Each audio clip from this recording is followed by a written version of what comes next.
to those of you who have been involved in some form of leading something in the past, especially when it comes to church stuff. Now, I want to be sensitive because I know there are some people who say, hey, I just need to be in a season right now where I need to pull back and I just need to kind of heal a little bit, or I just need to kind of chill for a little bit. And I want to honor that and I want to appreciate that. But there are some times that we sit on the bench too long. And we think, man, that bench is pretty comfortable. You know, I get to lean back, I get my towel, I get my water, you know, and I get to see other people play. Let me just give you some encouragement to come off the bench. Here's what interesting thing. In Matthew chapter 21, Jesus sends his disciples in to go and find a donkey for him. He says, I need a donkey. And this is just before Jesus rides into Jerusalem. So Jesus goes, he tells his disciples, go into town and find this donkey. You'll find it tied right there, and then I want you to bring it back to me. And so here's what happens in Matthew chapter 21. It says, as they, that's the disciples, approached Jerusalem, they came to Bethpage on the Mount of Olives, and Jesus sent 2 disciples, saying to them, go to the village ahead of you, and at once you will find a donkey tied there with her colt by her. Untie them and bring them to me. Steal them. Not so much. But Jesus is saying, take them. They don't, you know, they're not yours, they're not mine, but they belong to somebody, they're going to take it. And Jesus says this, if anyone says anything to you, tell him that the Lord needs them. And this person will send them right away. Now imagine you're the donkey owner and you're just kind of hanging out, you're doing your thing. Maybe the donkey and the colts or the foal is all you've got. And these guys come and they start taking your property. They start taking your donkey. And they say, the Lord needs your donkey. Now, I would guess in the New King James, or in the King James Version, that is a little bit different.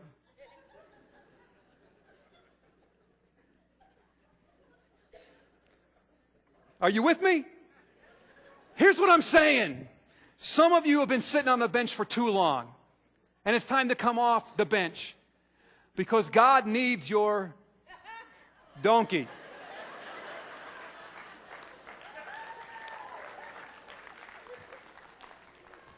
Don't make me say it.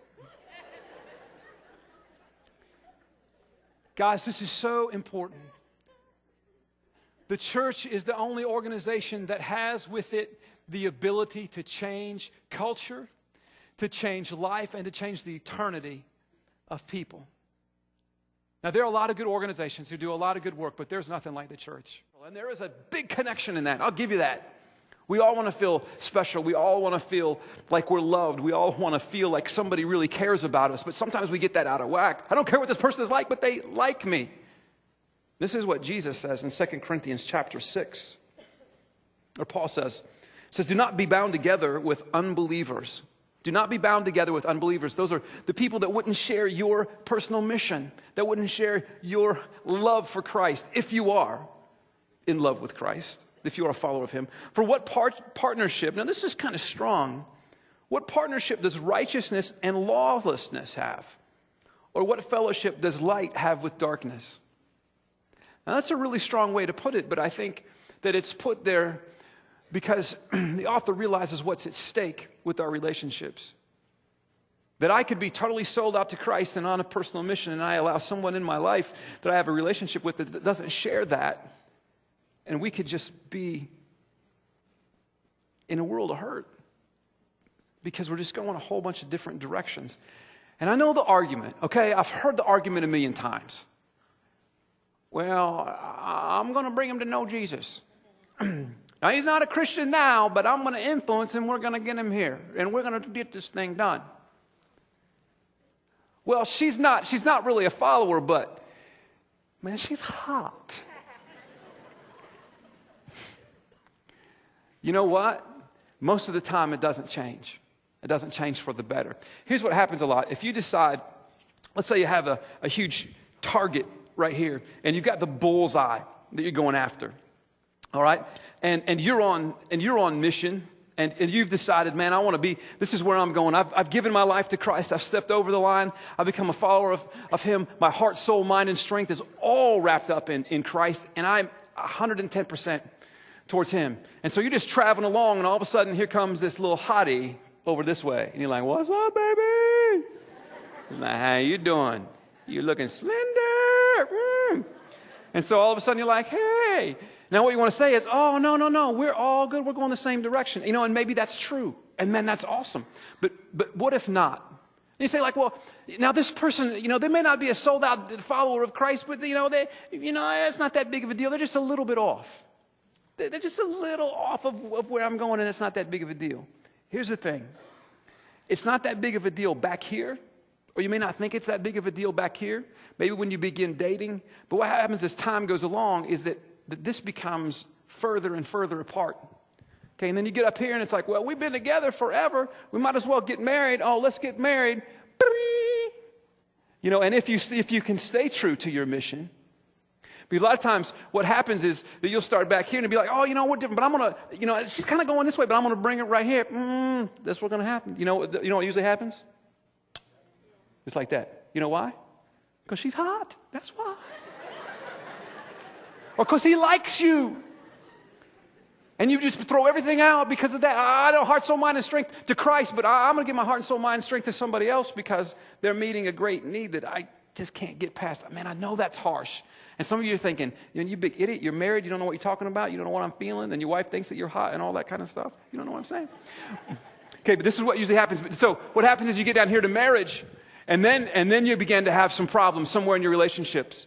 Because somebody will say, somebody who's on mission will say, hey, I really think that God's asking me to give some of our income. Like, what do you mean some of our income?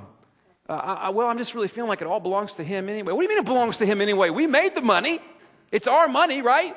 Well, yeah, I know, but since I'm a follower of Jesus, well, that's your business, but I'm not buying all of that. Well, I think maybe we need to tithe. Tithe, like how much is that? Like 10%? Then all of a sudden you have somebody who doesn't share your vision, share your values, and there's this great tension. And how are you going to raise the kids, and what's going to happen?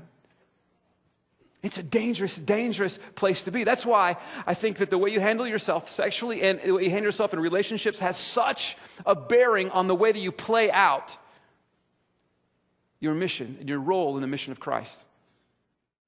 Well, one thing that was really interesting that happened early on for us, sitting in this church in Brisbane, you saw the picture that was up earlier, and it was set up, a church of about 200, and it was set up in the round, and the stage was at the bottom.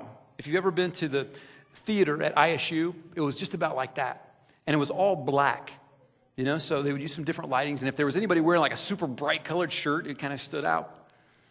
So it was our first Sunday there, and they had just, done the you give and take away. And I'm like, yeah, God, you take it away from us and all this. And so, I'm already a mess anyway.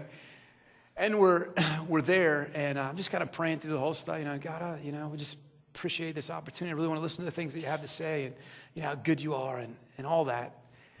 And near the end, it was the last song that the band was doing, and there was a young father, probably in his mid-20s, up playing keyboard. And over to the side were a couple of his sons, and his young son came out. He's maybe 3 years old, maybe 2.5 to 3 years old.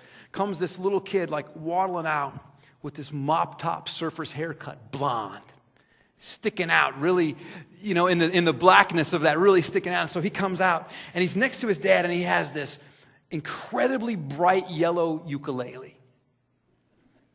And so he just kind of walks out, and he stands right next to his dad, and the band is just thrashing him. And the dad's like doing like this, and he steps right up to his dad with this bright ukulele. And I don't think it was the first time he did it. For us, I was like, what's going on, man? And it's pretty loose there, and that kind of thing I think was pretty normal. And so this kid just walks out, and he sees his dad, and his dad is just jamming. And so he gets his little ukulele, and he's like,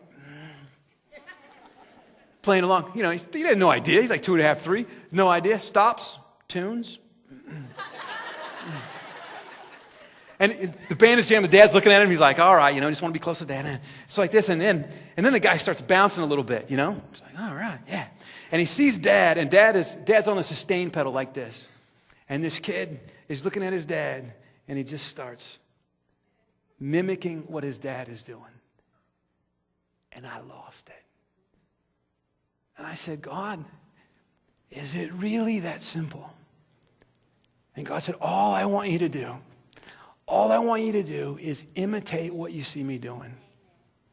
all I want you to do in your life is know me the best that you possibly can and look at the things that I'm doing, and then I want you to do that. I want you to get the same rhythm that I'm getting.